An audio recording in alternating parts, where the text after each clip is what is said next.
Hey, Mike with Nerd Problems Gaming here, the channel where we go through the good and bad of everything nerdy to make sure you spend your time on the best of the best. In today's video, I'll be doing a review and how to play video on Harry Potter Death Eaters Rising, so let's get into it.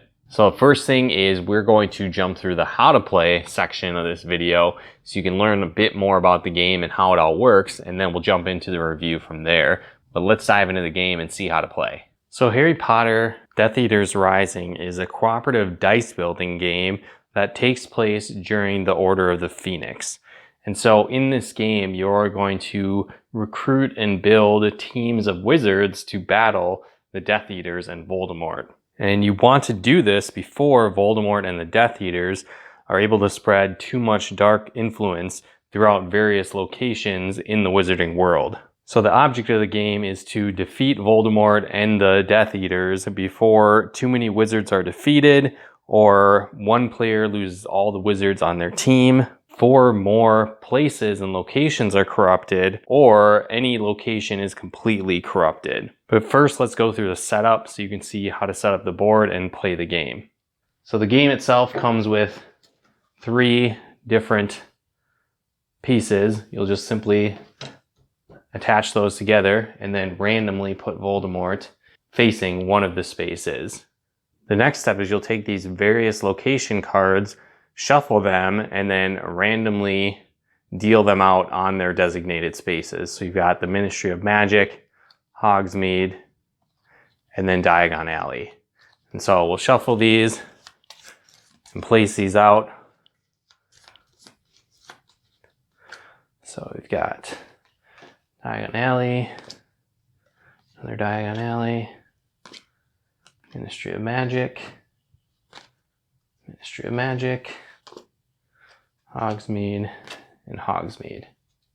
The next step that you'll do is each character playing will choose one of their affiliations. So it could be Dumbledore's army, could be the Hogwarts team, or it could also be the Order of the Phoenix. Now each team is going to have different dice that they'll initially start with and abilities, and so you'll also choose between different heroes depending on your affiliation. So for the Order of the Phoenix, you can either be Sirius Black or Tonks, and you'll choose one of those as your starting hero. If you're going with Hogwarts, you could be Professor McGonagall or Professor Dumbledore. And if you're going with Dumbledore's army, you could do Hermione or Harry Potter. Now this game you can play between 2 to 4 players. So if you're playing 2-player, each person would choose one of these starting characters and their starting affiliation. But each player could potentially choose the same affiliation.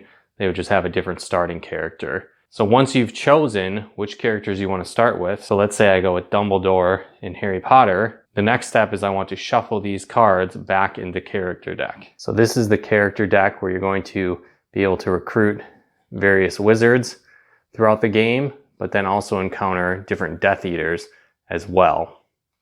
So you'll want to add the heroes that you didn't choose from the beginning, and then again, shuffle them back into this deck. At this point, you can also discard the other affiliation house cards that you did not choose to begin with. You'll also want to discard the starting character tokens that you're not using. Then for each character, choose one colored token for that specific affiliation. So for Harry, we'll use this one. Dumbledore, we'll use this one.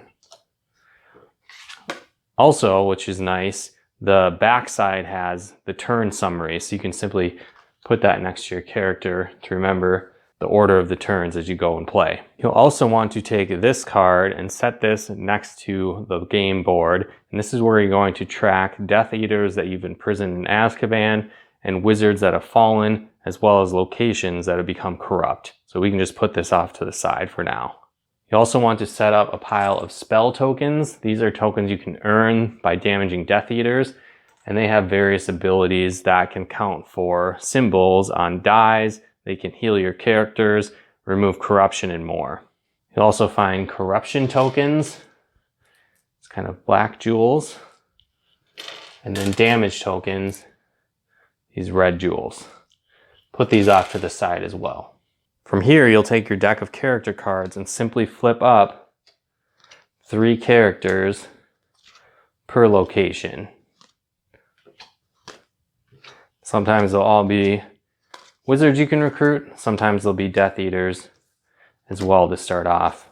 So that's different every time. Now, once these are assembled, you'll actually take the Voldemort card and put that inside the middle of the deck. And this is a deck where you will draw from throughout the game. You'll also have wizard dice that you'll use throughout the game, and this is what gives you your abilities. So each affiliation will have starting die that they begin with, and you can gain more die as you play and recruit wizards. Again, building your dice deck as you play. So when it comes to taking your turn, what you're going to do is the first player to start is going to be the person that has most recently watched a Harry Potter movie, or you can just randomly decide amongst yourselves, but you'll take your character token and you'll place it on a location that you want to go to and travel to. So for example, I went to Hogsmeade.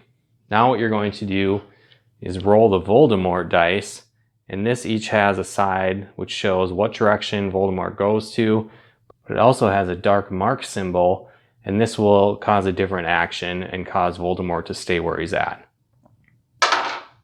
So now I'll simply just take Voldemort and turn him where the direction of the die goes. So now what happens is Voldemort is going to be at that location. He will initially corrupt this location with 1 corruption. He will then damage every wizard that is at that location. And depending on if there were Death Eaters there, you might activate their abilities, and you would simply just read what was on the card of the Death Eater.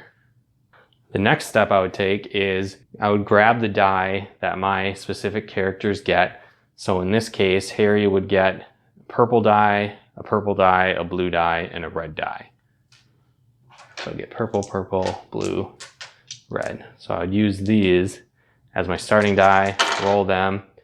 Now, each roll, you need to keep at least 1 die, and if you don't want to keep any, you can sacrifice a die and re-roll the rest. If I did want to keep some, what I could do is use them to recruit wizards on a location or damage Death Eaters. So in this case, I think I might want to try and recruit Professor Sprout based on the dice that I have. So I've already got 1 wand, but I don't have any hats. So I'll start by putting a wand on Professor Sprout. I can then take the rest of the dice, re-roll them, and try and get the remaining items.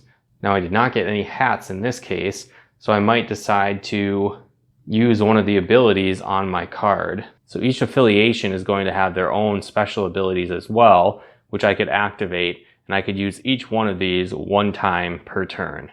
Since there aren't really any that I can use, I'm just going to simply sacrifice 1 die, and I'll try and re-roll to get those 2 hats. Still didn't get 2 hats. Do this, re-roll again. You know, I got 1, but that is not enough to recruit Professor Sprout, so my turn would now be over. Would then go to the next player's turn in a clockwise fashion, and they would do the same thing. They could pick a location. They would roll the Voldemort die. It's going to go to the right this time. So it would hurt all of these wizards. Just a little bit off screen, but you can get the idea. It would add 1 corruption to this location. And at this point, there aren't any Death Eaters on that location, so I wouldn't need to do anything else specific beyond starting to take my turn. So again, in this case, this affiliation of Hogwarts gets 2 blue die, a red die, and a purple die.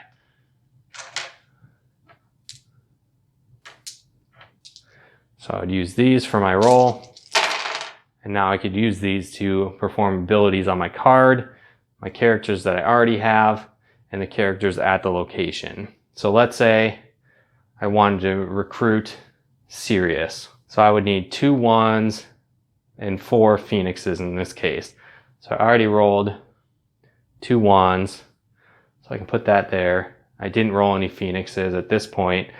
Let's just say for sake of example, I did roll 2 phoenixes and then the other 2 phoenixes for 4.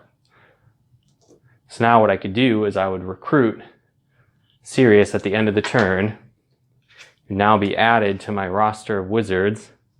His health is fully restored, and then I would flip up the next card in the character deck.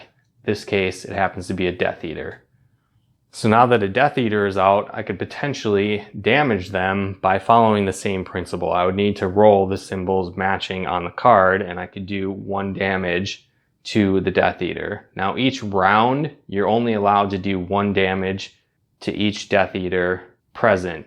Some abilities on your card may allow you to do additional damage, but it starts off at just 1 that you are able to do. Now if a wizard ever gets fully damaged by the end of the turn, and you are not able to heal them or recruit them, that wizard then is defeated, and you can remove all the damage tokens, and you'll move that wizard to the defeated wizard pile. Depending on the game that you're playing and how many players are present, only so many wizards can be defeated or you lose. So in a 2-player game, it's 8 players, in 3 players it's 10, and in 4 players it's 12. You would also happen to lose the game if 4 or more locations are corrupted. So the same thing applies. When corruption is completely full, you have till the end of the turn to potentially remove that last one. Otherwise, the location is removed and it's fully corrupted. So in this case, this could get corrupted. We would remove the corruption tokens and place it in the corrupted location. Now, whenever the dark mark symbol is rolled, you would also activate these abilities on this card, which hurt your players. You can also lose if one location has lost both of their primary locations, and this final space becomes fully corrupt by the end of the turn. You would lose the game at that point. You also lose the game if one player loses all of their wizards. You could potentially lose your starting wizard and be fine if you have recruited others, but if all of the wizards are defeated on a single team, you lose the game. So play will continue in this fashion until eventually Voldemort is drawn as the next character to come up at a location. Instead, what happens is you now place a Voldemort in this space, and your goal is now to defeat Voldemort. You can damage Voldemort the same way by being at his location, the direction he is pointing, and doing damage to him. He has 5 hit points, and so the only way to fully kill him is to do 5 damage, but you can only do damage up to the point of Death Eaters you have actually already defeated. So depending on when he is revealed, you may not be able to fully kill him off until you defeat at least 5 Death Eaters. Also, as I mentioned, you need to be at the location of Voldemort to be able to harm him. So once he has been revealed, in addition to the beginning stage of choosing a location, rolling where Voldemort goes, you can also choose to sacrifice one of your die that you're going to roll to be able to, again, move your character to the location Voldemort is at in an attempt to damage him. When you do this, you only gain the abilities based on your initial starting location. If you were to move to a second location and potentially have other abilities your cards might grant you, those do not activate. They only activate on the first location. Also, each time you damage a Death Eater or Voldemort, you'll be able to draw a spell token. Those immediately go to your character, and you can use these at any time during your turn after you have traveled to a location and the Voldemort die has been rolled. At this point forward, you can use your tokens. You can also use your spell tokens in another player's turn to help them out as they are combating the Death Eaters and Voldemort.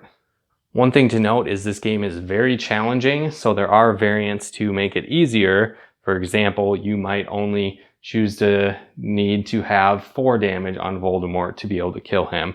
Or if you get really good at the game, you could also choose to make it harder and increase that to 6 if you so desired. But this is pretty much how you play Harry Potter Death Eaters Rising. And for any other rule clarifications, check out the rule book or feel free to drop a comment below if you have further questions. But now that you know how to play, let's jump into the review. Well guys, now that you have a better understanding of how to play Harry Potter Death Eaters Rising, how do I actually feel about it? Well, this game really takes a unique twist on one of my favorite styles of games, deck building games. And so instead of building a deck of cards over time and becoming more powerful, you're building a team of wizards, which grants you access to different abilities and different dice to further build out your arsenal and army fighting the Death Eaters and Voldemort. And so as you're playing this game, it plays 2 to 4 players, and I've played it several different ways with 2 players, with 4 players, with 3 players, and I think it really scales appropriately, which is great to see, where you're going to have pretty much the same type of experience no matter how many players you play with. Another great thing about this game is it's pretty easy to learn, but it is very difficult. So keep that in mind as you're playing, that you're probably not going to win very often as you play this game, even when you know what you're doing, which can sort of be a downside to some extent, because I feel like depending on how the cards come up, it could be very overpowered in the villain's favor. But with that being said, even when you do lose this game, it's still a lot of fun because it's you and the other players trying to defeat the Death Eaters and Voldemort's army, which certainly is not an easy task to begin with. So likely as you're playing, you might end up playing by an easier variant, making Voldemort easier to kill. But at the same time, if you leave it at its normal difficulty, it is incredibly satisfying when you do finally beat the Death Eaters and win against Voldemort, because it doesn't happen that often. Also, the fact that the game has a high degree of randomness to it, in the sense that what cards come up is different every time. You can choose a different starting character every time. How you recruit players is different every time. Where Voldemort decides to attack is different every single time. I think that adds a high degree of replay value to this game as well. I definitely found myself playing through with friends and even playing for a couple hours and maybe losing, and then immediately wanting to start the game over again to try and beat Voldemort and his army, knowing that the outcome next time might be totally different. It's also fun that you get to play as almost every single Harry Potter character there is by recruiting different wizards throughout the game. And they all play off each other as well, which is fun, where different Order of the Phoenix cards might work well together with different cards from Dumbledore's army and different Hogwarts characters as well. So you can build unique strategies in the game too. So that's really fun. For example, a lot of the Weasleys will work together and give bonuses if you happen to have other Weasley characters in your deck of characters that you've recruited. So there's just so many different strategies and combinations and ways that you can combine the cards that, again, it creates a really fun game, but a high replay value again, because there's so many different strategies you can try and use to win the game. I also really enjoy just the aspect of building a huge handful of dice as you play. So as you recruit more and more wizards, you're going to be adding more and more dice to your arsenal. You've got the spell tokens that can grant you more dice as well. So you can have just a huge fistful of dice, roll them, and then get all kinds of crazy combinations as you play. So there's a lot of dice rolling involved, but there's a high strategy element as well, because you're picking and choosing which ones you want to keep and which ones you want to re-roll. So it kind of has that press your luck element to it as well, which I like in the game. But overall, Harry Potter Death Eaters Rising is a ton of fun. I highly recommend it. If you like deck building games, if you like dice games, this game is a ton of fun, and it's certainly worth picking up. So if you want to check out the game and pick up a copy, there'll be a link in the description below. But if you enjoyed this video, be sure to smash that like button, as it really helps out the channel. And if you haven't done so yet, be sure to subscribe and turn on those bell notifications to get the latest updates of new nerd videos we put out here. And if you'd like to help us support the channel, pick out content and more, consider becoming a patron of ours over at nerdproblemsgaming.com/Patreon. And if you'd like to plug into our live streams and Let's Plays we do on the channel, you can follow us over at nerdproblemsgaming.com/Twitch. But once again, thanks for tuning in, and we'll talk to you more soon.